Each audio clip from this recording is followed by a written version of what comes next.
20h30 et je vous retrouve pour démarrer ce nouveau vlog. Je vais commencer par vous montrer mes achats du week-end. Je suis allée au Furet samedi pour l'anniversaire de la cousine de mon chéri et comme j'avais une carte cadeau de 50 € à dépenser, j'en ai profité. Du coup, j'ai pris, je vais commencer par les éditions 10-18, 60 minutes de MJ Arledge, donc c'est celui-ci. Il fait 550 pages. 550 pages. Je m'abstiens de vous lire la 4e de couverture. Comme c'est un tome, je ne sais plus combien. C'est une suite de saga, donc j'évite de vous spoiler. Je ne sais pas s'il y a un spoil derrière, mais on ne sait jamais. Ensuite, alors ça, le livre là, c'est le livre pour lequel j'ai voulu craquer et dépenser cette carte cadeau. C'est le tome 2 du Manoir oublié de Anne Jacob, Les années de tourmente. Donc c'est celui-ci, c'est un beau bébé qui ne va pas traîner dans ma palle parce que j'avais tellement hâte.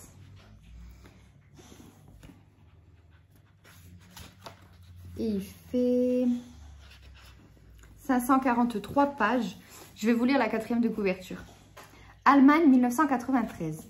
Le son des cloches retentit enfin sur le domaine de Dranitz pour célébrer le mariage de Franziska et Walter après plus de 40 ans passés loin l'un de l'autre. Le bonheur semble désormais possible et tous deux espèrent profiter de cette nouvelle vie avec leurs enfants.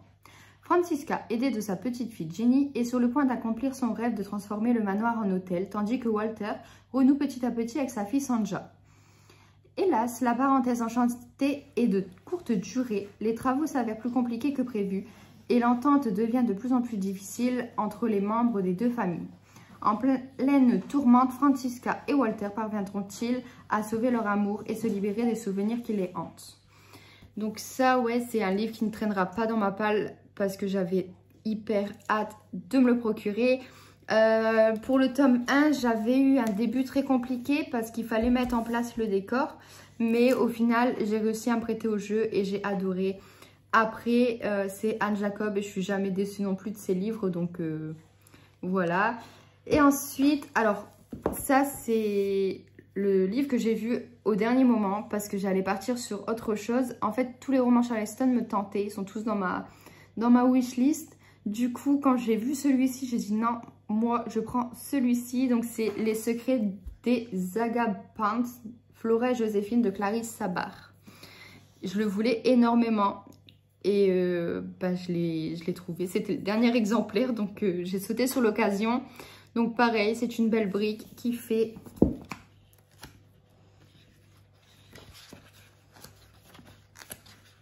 544 pages. Je vais vous lire la 4e de couverture. Trop de nuages s'amoncellent dans la vie de Flora, galériste d'art à Los Angeles. Dans son travail, mais aussi dans sa vie personnelle, en pleine tourmente, la jeune femme se réfugie en Normandie dans la maison familiale dont elle vient d'hériter avec ses cousines Stella et Morgan. Quelques jours à peine après son arrivée, une mystérieuse boîte fait son apparition sur le pas de la porte. À l'intérieur, un kaléidoscope de vieilles photos jaunies et un manuscrit défraîchi la transportent dans le passé méconnu de sa grand-mère Joséphine. Dans les années 1930, les brasseries animées du Paris impressionniste au marbre de Palazzo en pleine Italie fasciste. La jeune Joséphine, étudiante aux Beaux-Arts, découvrait la liberté, l'amour et la trahison. Déterminée à lever le voile sur les secrets du passé, Flora se lance dans une quête allaitante qui l'amènera jusqu'à l'île de Corfou sur les traces d'un tableau disparu. Pareil, j'ai hâte de le sortir et je pense qu'il ne traînera pas longtemps non plus. En plus, j'aime bien les écrits de Clarisse Sabart. Désolée, j'ai un peu de mal aujourd'hui. Mais j'aime beaucoup sa plume, donc ça risque de me plaire, je pense. Donc ça, c'est pour mes achats.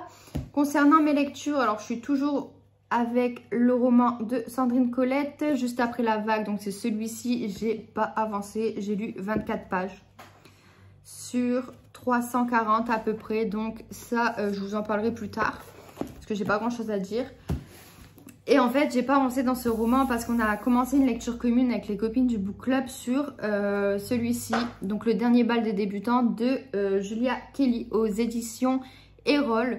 Donc, j'ai lu 78 pages. et il en fait 462 remerciements compris. Donc il me reste quand même pas mal à lire. Pour le moment, j'aime bien, ça se lit bien, la plume est fluide et ça se lit très très vite. Mais j'attends d'en savoir un peu plus parce que j'ai peur qu'il n'y a que des histoires de balles, de m'ennuyer. Moi j'ai besoin d'action. Donc j'espère que ça va bouger un peu plus. Là, j'en suis pas encore à la moitié, donc pour le moment, je me fais pas de soucis. Mais je vais essayer de l'avancer un max là cet après-midi si bébé veut bien. Et je vous en reparlerai du coup très rapidement. J'aurai aussi une réception à vous montrer. Car j'ai vu qu'une des filles du book club avait reçu un roman. Donc moi je l'attends, j'attends le facteur. Mais souvent je le reçois après, donc peut-être demain. Dans tous les cas, je vous montrerai tout ça et je vous retrouve rapidement. À plus tard. Hello, on est jeudi, je vous retrouve pour vous montrer deux réceptions, vous parler de mes deux lectures terminées et de la lecture que je vais commencer juste après. Ce vlog c'est du grand n'importe quoi, un jour vous me voyez en pull, l'autre en robe, mais le temps joue un peu au yo-yo là dans le nord. Hier j'avais hyper froid et aujourd'hui, alors vous allez me dire c'est pas ouf non plus comme température, mais il va faire 23, mais dans le nord 23 c'est énorme pour nous. Du coup je me suis mis en robe et dans tous les cas je me sens à l'aise en robe depuis que j'ai accouché, donc c'est parfait. J'appréhende un peu l'hiver là, mais bon bref. Du coup j'ai reçu deux livres. Alors le premier, il s'agit d'un livre de Marine Monville. Il s'agit du bruit, enfin le bruit, c'est celui-ci. Alors je vous lis la quatrième. Il était fait pour moi, 2,80 m sous plafond, habillé de moulures, les murs biscornus. Deux fenêtres comme deux grands yeux plongeant sur un jardin suspendu, un parquet vitrifié qui grince sous le pied. Une petite bibliothèque cachée dans le mur, comme un secret. Le sol, pas vraiment droit, mais c'est ce qui fait le charme. Petit cosy, à 2 pas d'opéra, le loyer en dessous du marché. J'avais alors encore toute ma raison. Vous avez des voisins à travers ce livre, réalisez votre fantasme. Alors, la quatrième me tentait beaucoup, mais je n'avais pas vu. C'est un livre qui fait 100 pages. Donc, j'espère qu'il va me plaire parce que souvent, quand les livres sont assez courts comme ça, c'est compliqué pour moi d'accrocher. Mais on verra bien. Hein, qui sait, peut-être que je vais aimer ce livre. Et hier, dans ma boîte aux lettres, j'ai eu une surprise de HarperCollins. Je ne l'attendais pas parce qu'il me semble que je ne l'avais pas demandé. Il s'agit du livre du Fossoyeur de Oliver Potzech. Je ne sais pas comment ça se prononce, donc c'est celui-ci. Je vais vous lire la quatrième de couverture. Vienne 1893. Alors qu'il est tout juste muté à la capitale, l'inspecteur Léopold von Hersfeld hérite d'une affaire sanglante. Une femme est retrouvée égorgée et empalée dans le parc du Prater. Pour élucider ce meurtre, Léo applique les règles innovantes de criminalistique. T'es chiant, loulou. Pose-toi là, allez. Mais sa passion pour les nouvelles technologies n'est pas vue d'un bon œil par tous ses collègues. Qui est donc ce jeune juif arrogant dont les méthodes relèvent plus de la sorcellerie que du travail policier? Heureusement pour lui, Augustin Rothmeyer, l'étrange fossoyeur du cimetière central, et Julia Wolf, la séduisante téléphoniste à la direction de la police, vont l'aider à investiguer. À mesure que l'enquête avance et que les victimes se multiplient, un élément émerge. Toutes semblent avoir un lien avec des valses noires dans lesquelles un diable officierait. Au final, la quatrième me tente bien. Donc, j'ai hâte de le lire pour voir ce que ça donne. En tout cas, c'est une belle surprise. Il fait 527 pages. Donc, à voir. Alors, vous m'excusez, Toby se met toujours sur mes vidéos. Mais à chaque fois que je sors le trépied, j'ai l'impression que c'est lui qui va tourner. Il me réclame pas de câlin. Mais quand je mets la caméra, il fait son beau. Il me fait des bisous, il me fait des câlins. Et tutti quanti. Donc voilà, ça c'était pour les réceptions. Donc je tiens à préciser que c'est des livres qui sont envoyés à titre gratuit. Je ne suis pas rémunérée pour les lire. Du coup, on va enfin commencer avec Laura, La part du démon. Tu vas tout faire tomber, gros. De Mathieu Serre. Je vais le mettre à terre. Allez. Hop. Tu pèses en plus, hein. Hop.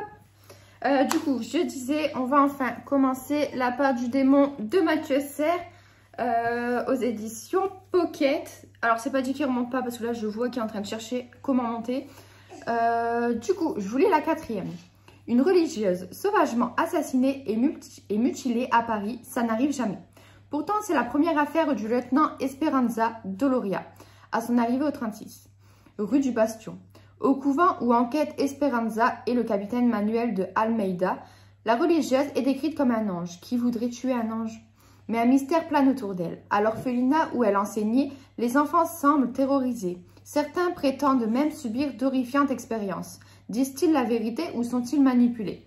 Bientôt, Esperanza se retrouve seule face à un complot démoniaque que le diable lui-même renierait. Décidément, je suis dans l'ambiance un peu diabolique, on va dire. Du coup, j'ai vraiment hâte de lire. J'en ai entendu que du bien. J'ai le tome 2 dans ma palle, donc ça tombe bien. Si j'apprécie ce roman, je pense sortir le 2e rapidement. Donc voilà, ça sera ma prochaine lecture.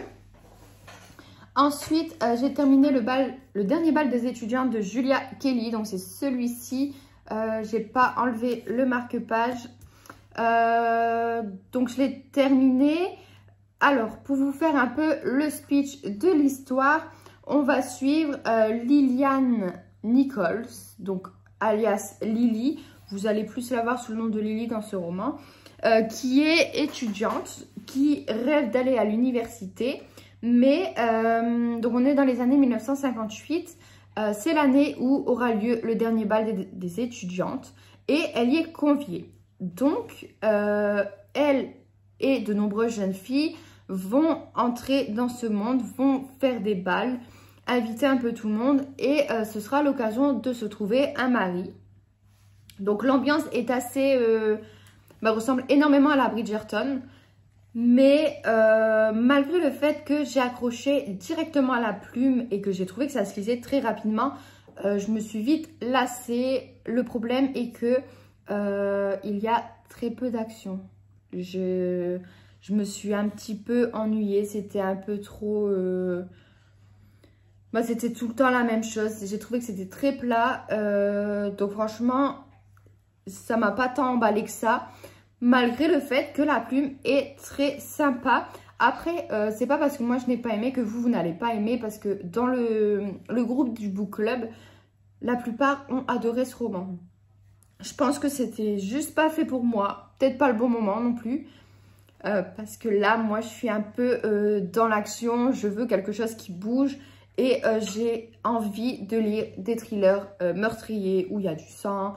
Ouais, je suis un peu dans ce mood en ce moment. Pour en revenir à ce roman, je vais vous parler un peu des personnages aussi.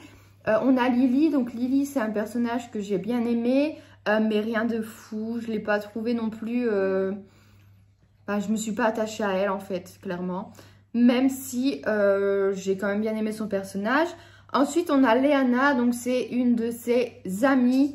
Elle, par contre, j'ai détesté son personnage. Je n'ai pas pu me la voir. C'est un peu l'enfant gâté qui croit que tout lui revient. Et voilà, quoi, j'en passe. Mais dans ce genre de roman, il faut un personnage comme ça.